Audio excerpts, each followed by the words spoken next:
राधा जी एक आम मध्यम वर्गीय परिवार की मुखिया थी। वो अपने बेटे शुभम और बहू मनीषा के साथ रहती थी। एक बेटी सीमा थी जो कि शादी के बाद अमेरिका बस गई थी। राधा जी के पति की मृत्यु बहुत पहले ही हो चुकी थी। शुभम और मनीषा की शादी को 5 साल हो गए थे, लेकिन अब तक उनकी कोई संतान नहीं थी। राधा जी की बहू मनीषा भी जॉब करती थी, जो कि राधा को बिल्कुल नहीं सुहाता था। वे जल्द से जल्द दादी बनना चाहती थी, लेकिन मनीषा और शुभम ये अच्छी तरीके से जानते थे कि अभी मनीषा का जॉब करना कितना ज़रूरी है। राधा जी अपने बेटे शुभम से इस बारे में बात करती तो शुभम किसी न किसी बहाने से बात को टाल देता, इसलिए वो मनीषा को ही परेशान करने के बहाने ढूंढती ताकि वो अपनी जॉब छोड़ दे। और अभी कोरोना काल में तो मानो उनके मन की मुराद ही पूरी हो गई थी। हालांकि वो दिल की बुरी नहीं थी, लेकिन पोते की चाह में ना चाहते हुए भी ऐसा कर जाती थी। अपनी हम उम्र सहेलियों को दादी बनते देखकर उनका मन दुखी हो जाता था। उस दिन भी घर में ऐसा ही कुछ हुआ। ऑफिस में काम की वजह से मनीषा देर तक सोती रही और राधा जी को अच्छा मौका मिल गया। ये क्या बहू, अभी तक सो रही हो? पता है सुबह के 10 बज गए हैं। शुभम भी बेचारा कब से उठकर ऑफिस के काम पर लग गया है और तुम हो कि अभी तक सोई पड़ी हो। चलो अब उठकर सबके लिए चाय नाश्ता बना दो। मुझसे कुछ हो नहीं पाता है, वरना मैं तुम्हारे भरोसे कभी नहीं रहती, खुद ही सब कर लेती। सॉरी माँ जी, वह देर रात तक काम चलता रहा, इसलिए सुबह सुबह ही सो पाई थी, इसीलिए समय का पता नहीं चला। आप चलिए, मैं आती हूँ। हाँ हाँ ठीक है, मेरा तो कुछ नहीं, पर शुभम को देख लो, उसे कुछ चाहिए तो नहीं? कब से उठा है बेचारा। हे भगवान, जल्दी से मुझे ठीक कर दो ताकि मैं ही अपने बेटे का ध्यान रख सकूं। राधा जी ने नाटकीय अंदाज में कहा। राधा जी अपनी बहू मनीषा को उठाते हुए, मनीषा ने घड़ी देखी तो वाकई 10 बज गए थे। आज उसकी आंखें कैसे नहीं खुली। वह जल्दी जल्दी अपने काम निपटाकर हॉल में आई तो शुभम अपने लैपटॉप के साथ ऑफिस का काम कर रहा था। उसने किचन में जाकर चाय नाश्ता बनाया और फिर रात के बर्तन साफ किए, झाड़ू पोछा करके नहाने चली गई। दरअसल कोरोना वायरस की बढ़ती बीमारी की वजह से शहर में पूरी तरह लॉकडाउन किया गया था, इसलिए काम वाली बाई भी नहीं आ रही थी।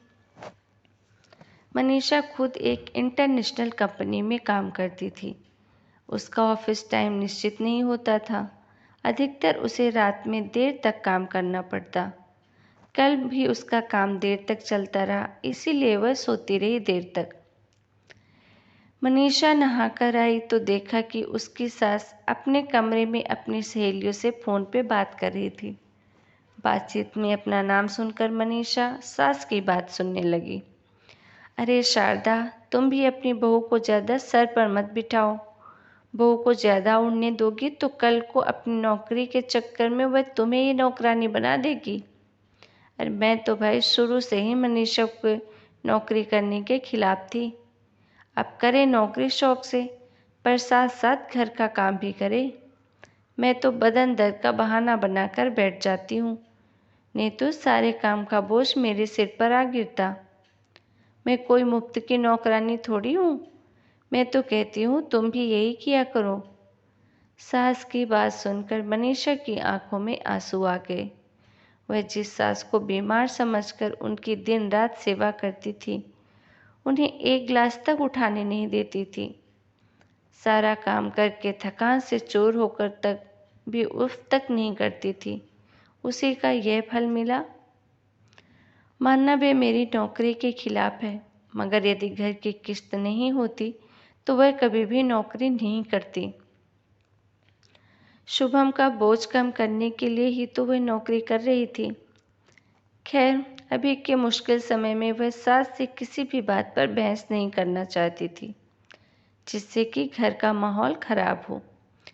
इसीलिए वह उनकी बात को नज़रअंदाज करके वहाँ से चली गई। लेकिन उनकी नज़रों में राधा जी की इज्जत जरूर कम हो रही थी।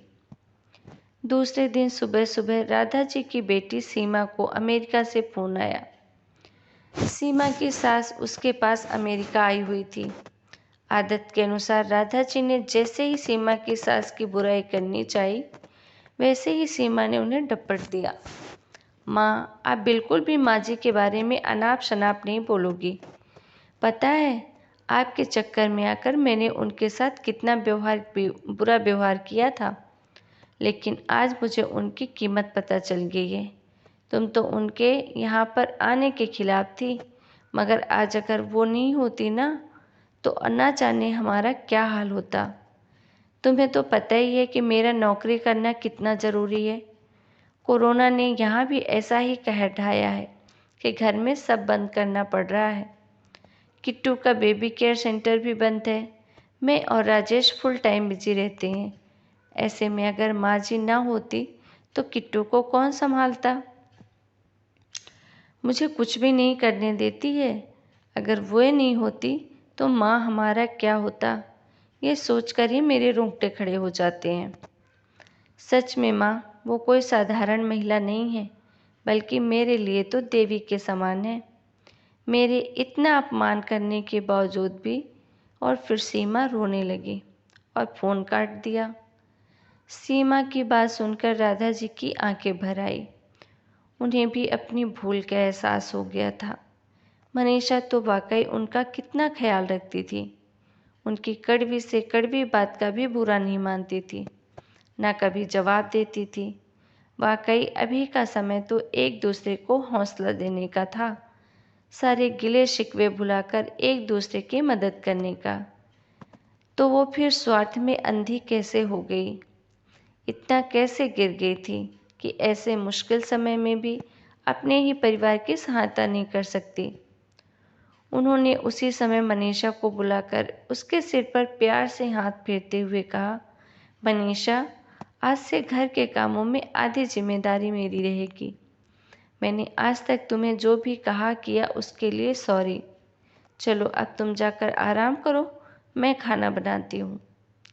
इधर सास का बदला हुआ रूप देखकर मनीषा की आंखों में खुशी के आंसू आ गए और अपनी सास के प्रति उसके मन में फिर से पहले वाला सम्मान वापस आ गया।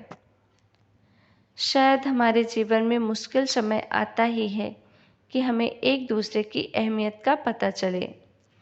अपनी गलतियों का एहसास होने और आगे बढ़कर माफ़ी मांगने से वाकई इंसान छोटा नहीं बल्कि बहुत बड़ा हो जाता है, बिल्कुल राधा जी की तरह।